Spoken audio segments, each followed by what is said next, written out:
Nebek fromage gwen. Lan a louarn war leos ir puchet a gonzaz outi evelin. Deiz mat deor introun vran eus ar c'hoazhou.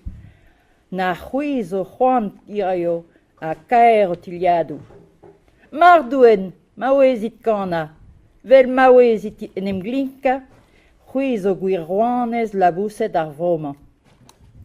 Kerken, bran ar c'hoazhou, lor enni, sot atav, evit diskwez e moezik vrao, a zigor vraz e bek, c'houezet ar fourmaj gwen, tapet gant lan en ul lam kren.